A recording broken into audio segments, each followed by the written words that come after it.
What's going on, everyone? So earlier today, we got the three-team trade between the Utah Jazz, the Los Angeles Clippers, and the Miami Heat. Norman Powell ended up going to the Miami Heat.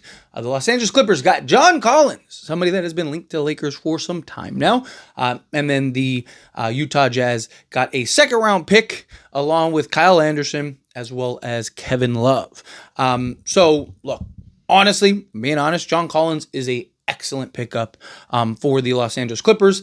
Really wanted him on the Lakers. I really look at kind of the Clippers situation, and I think he slots in beautifully at the 4. I know that they lost Norman Powell, but I honestly think John Collins is just more dynamic for them. He still can give you a level of scoring, three-point shooting, but he gives you that athleticism, the defense out on the perimeter, as well as just a help defender, shot blocker that can also slot in and play the small ball 5. I think that's a huge pickup for the Los Angeles Clippers.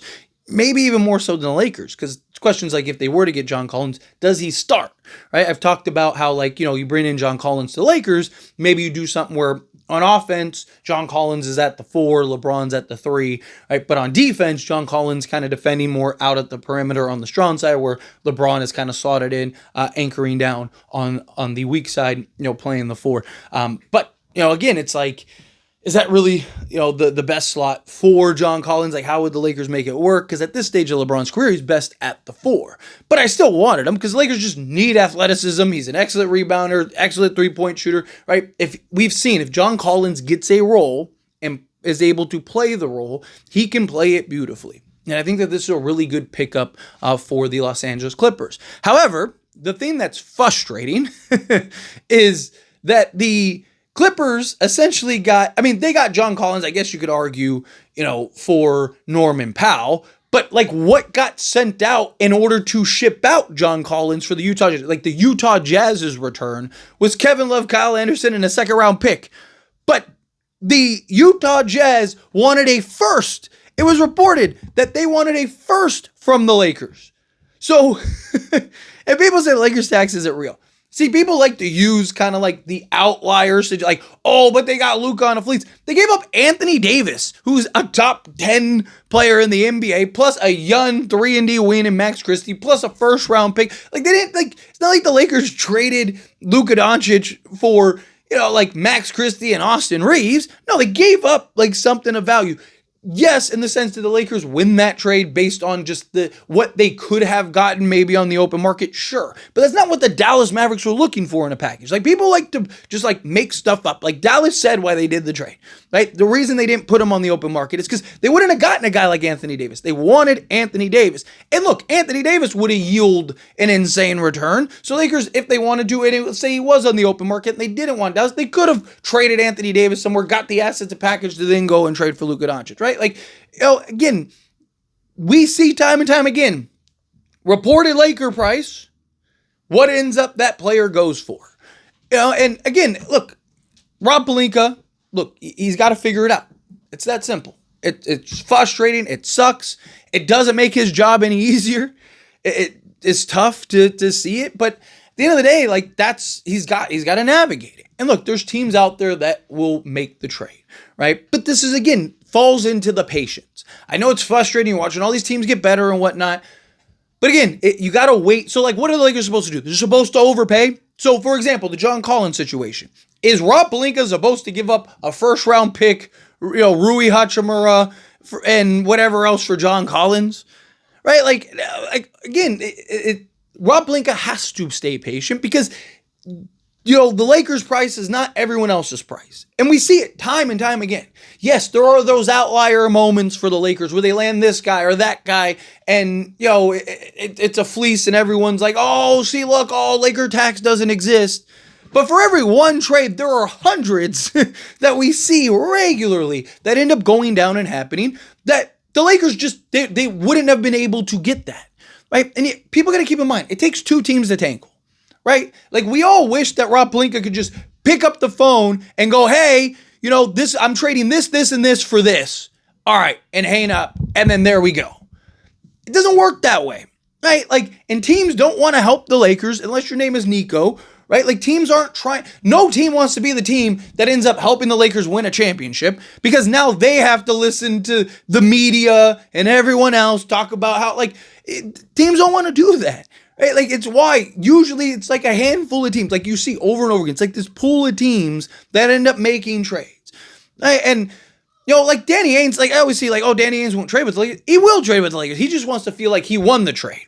Right? Like, he was willing to do the trade for, Russell Westbrook because he believed the 2027 pick was going to be great. He thought LeBron James would be out by then, right? Not only would LeBron James be out by then, Anthony Davis would be, on the decline, if not, on his way fading out, and that he would probably get an excellent pick. That's why he's willing to do top 4 protected. He's upset that Luka came because Luka ruins that 2027 pick. Luka ruins that because now, again, and then, he ended up being a part of the Luka trade. He wasn't very happy about that, right? Like, these things take into account. These things take into factor, right? That doesn't mean that Danny Ainge won't work with the Lakers, but he wants what he wants, right? Even Walker Kessler, there's all these talks, right? They want 2 firsts and, a young player. So it's like Dalton connected 2 firsts. One of the Lakers don't even have 2 firsts, but they could get creative. Like, they could turn the 2027 pick into like a pick swap and then, open things up. There's paths and ways to make that happen. But it's just, again, that's the Lakers' price. Don't be shocked if Walker Kessler ends up getting traded for like a first and some random players that you're like, wow, like, like that's what Walker Kessler went for, because the Lakers' price is not everyone else's price. But like I said, Rob Pelinka has to figure it out. He has to. He has no choice. You got to find ways to make trades and make moves and find those teams, right? Expiring contracts are important. You're seeing it right now. I mean, even in this offseason, teams are trading. Teams are trying to load up and are trying to, preserve cap space and all this other stuff, right? Because of the new CBA. You're seeing all these buyout candidates and all that stuff, right? You're getting all these guys that are potential buyout candidates. Because, again, we're in a market, we're in an NBA where the new CBA is going to lead to a lot of that. Lakers have like $40 million in expiring contracts. That's not even counting Austin Reeves yet, and Austin Reeves, like, they have like damn near 60 million, right? Like, you look at kind of what the Lakers have here, right? They have that value. But the thing is, too, as I've talked about, it's an appreciative asset, right? The longer they kind of move through the offseason and then into the regular season, closer they get to the trade deadline, the more likely it is that they actually get something crazy, because it's like, okay, you're going to get a team that's like, hey, we want to kind of get off of this guy or that guy because it's just not working, and let's go into the offseason. So, Lakers they have no choice but to be patient, right? And wait for that team. But from a fan perspective, it's frustrating. From our perspective, it's like, dude, like, Rob, do something, have something happen, have something get done, right? But again, if it's not, like, what are the options? Like, that's the thing. I see so many people that are like, oh, Rob Pelinka's trash, this, that, and the other. Okay, well, what is the solution? Is he supposed to overpay just to appease people, right? Like, again, Nick Claxton. What if Rob Pelinka did what everyone wanted him to do, went and traded a first-round pick in Dalton Connect to go get Nick Claxton, and then DeAndre Ayton became available? Everyone would have been like, why did he trade? And look, this is why Rob's trash. No matter what happens, he's terrible, right? And guess what? You get rid of Rob Pelinka, you bring in Bob Myers, it's going to be the same thing. It's not like teams are going to be like, oh, well, Bob Myers is in the thing, so, Lakers trades are now fair. No, it's going to be the same thing regardless. So then everyone's going to be like, oh, Bob Myers is trash. We need to get rid of Bob Myers. Like, Bob Myers sucks. Why do the Lakers bring in this bum? There's a reason he left the Golden State Warriors. I can already see it, because it's the story with everybody, right? It's the story with every GM, every coach. Mitch Kupchak built multiple title contenders, and he's get rid of this guy, right? Because he makes one bad move, which was a very bad move, don't get me wrong, and really set the mech, but that was more of like a desperation play because he knew he was on his way out. But point is that, like, we have to stay patient. The reason I talk about this, the reason I bring this up, is because we have no choice. Rob has to navigate these things. He has to figure out these things, but it's not going to change. It doesn't matter who the GM is. It doesn't matter, right? Like, it's not like Bob Myers is coming in and now Danny Ainge is like, okay, well, I'll do it for a second. No, he's still going to want a first from the Lakers. Right? It's not a Rob Pelinka tax, it's a Laker tax. How do we know it's not a Rob Pelinka tax and Laker tax? Because it's always been the thing, right? That's why Laker tax is not, why do you think it's not called a Rob Pelinka tax? It's called a Lakers tax, because it's always been a thing. This isn't new for Laker fans, right? What one team's price is not the Lakers' price, right? So it's incredibly frustrating. I get it. You're watching all these teams kind of do their thing and upgrade and get better, and I do think that this makes the Clippers better. But we have to kind of stay the course.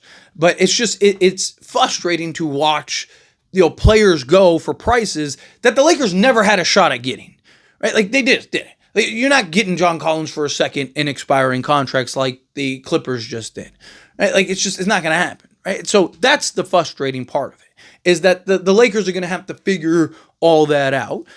Right. And, and if you're Utah, they'll probably turn Kyle Anderson into another second or two. Right. So, I mean, it works out for them. Right?